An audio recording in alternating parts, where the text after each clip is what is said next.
नमस्कार, मैं शैलेंद्र। एक तरफ जहां एनडीए सरकार का गठन हो गया, शपथ हो गई, मंत्रियों को अपने अपने विभाग के बारे में जानकारियां हो गई कि कौन मंत्री कौन सा विभाग संभालेगा, उसी समय में आरएसएस प्रमुख मोहन भागवत ने यह टिप्पणी ऐसे समय में की जब भाजपा और संघ के बीच चुनाव नतीजों के बाद चर्चा हो रही है और केंद्र में नई गठबंधन सरकार बन चुकी है। पहली बार बीते दो कार्यकाल 2014 और 2019 में मोहन भागवत का यह बयान पहली बार आया है और यह बयान राजनीतिक परिदृश्य में बहुत महत्व रखता है। मोहन भागवत ने कहा, सच्चा सेवक कभी अहंकारी नहीं होता। चुनाव में मर्यादा नहीं रखी गई। आरएसएस प्रमुख ने कहा कि मणिपुर को प्राथमिकता के आधार पर संबोधित करने की ज़रूरत है। मणिपुर अभी भी जल रहा है, इस पर कौन ध्यान देगा। गौर करने वाली बात है, पिछले साल भर से मणिपुर जल रहा है, लेकिन प्रधानमंत्री नरेंद्र मोदी ने अपने पिछले कार्यकाल में एक दिन भी मणिपुर पर उन्होंने नहीं बोला। वहीं आरएसएस प्रमुख मोहन भागवत ने यह टिप्पणी बेहद तीखे अंदाज में की है कि आरएसएस प्रमुख ने मोहन भागवत ने कहा कि मणिपुर को प्राथमिकता के आधार पर संबोधित करने की ज़रूरत है। मणिपुर अभी भी जल रहा है, इस पर कौन ध्यान देगा। लोकसभा में भाजपा के बहुमत से चूक जाने के बाद चुनाव के नतीजों पर अपनी पहली सार्वजनिक टिप्पणी में आरएसएस प्रमुख मोहन भागवत ने सोमवार को कहा कि एक सच्चे सेवक जो लोगों की सेवा करता है में अहंकार नहीं होता और वह दूसरों को कोई नुकसान पहुंचाए बिना काम करता है। कटु चुनाव प्रचार का जिक्र करते हुए उन्होंने कहा कि मर्यादा का ख्याल नहीं रखा गया।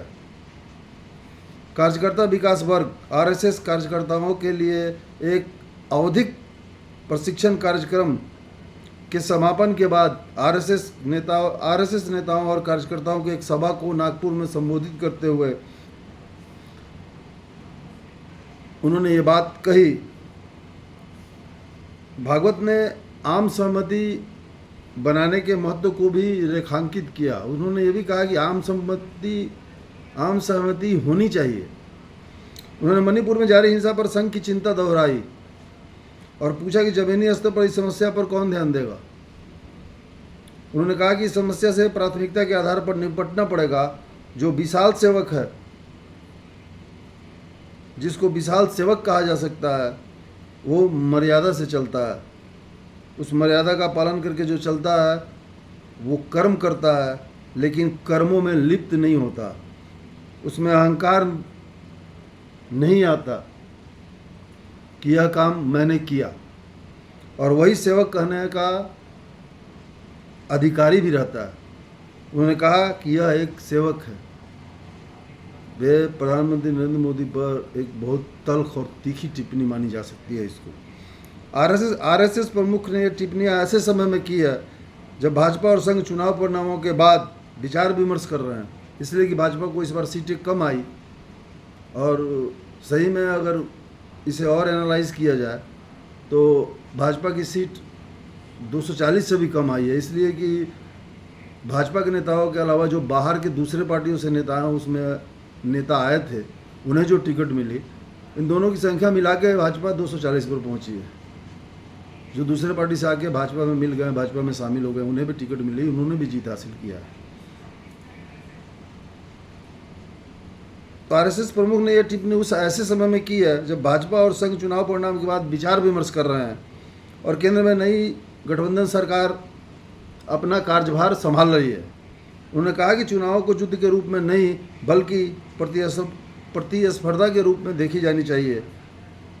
उन्होंने कहा कि जिस तरह की बातें कही गई, चुनाव प्रचार के दौरान की बात है, जिस तरह की बातें कही गई, जिस तरह से दोनों पक्षों ने चुनाव के दौरान एक दूसरे पर आरोप प्रत्यारोप लगाए, जिस तरह से किसी को इस बात की परवाह नहीं थी कि जो कुछ किया जा रहा है उसके कारण सामाजिक विभाजन पैदा हो रहा है और बिना किसी कारण के संघ को इसमें घसीटा गया।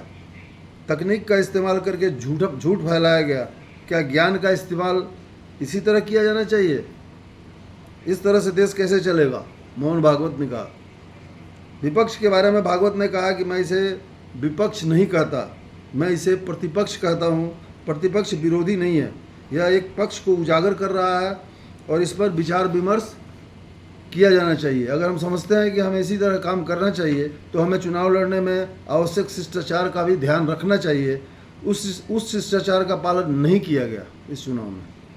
उन्होंने कहा कि चुनाव लोकतंत्र का अभिन्न अंग है और चूंकि इसमें दो पक्ष होते हैं इसलिए प्रतिस्पर्धा होती है, कंपटीशन होती है।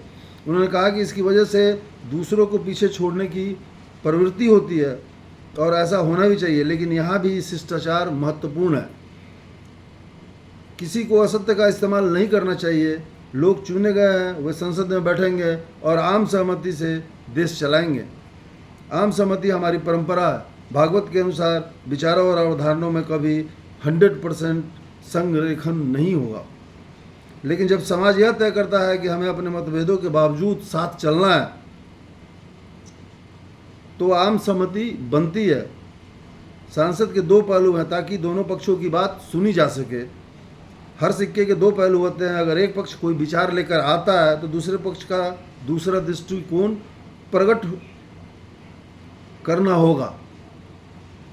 उन्होंने कहा कि हमें चुनाव की बयानबाजी से खुद को मुक्त करना होगा और भविष्य के बारे में सोचना होगा।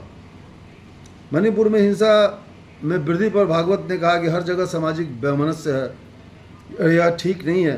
पिछले 1 साल से मणिपुर शांति का इंतजार कर रहा है। पिछले 1 दशक से यहाँ शांति थी।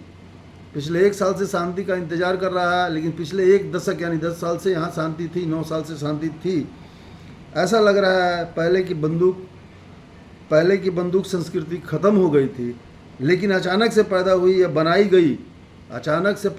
या बनाई गई बंदूक संस्कृति के कारण मणिपुर आज भी जल रहा है, यानी साल भर से जल रहा है। इस पर कौन ध्यान देगा? इसे प्राथमिकता के आधार पर निपटाना हमारा कर्तव्य है। मेरी तो केंद्र में एनडीए की सरकार बन चुकी है। भाजपा और एनडीए गठबंधन के इंडियन के सहयोगी दल मिलकर सरकार बना चुके हैं। ऐसे वक्त में मोहन भागवत का ऐसा कड़ा बयान आना और ऐसा तल्ख टिप्पणी वाला बयान आना अपने आप में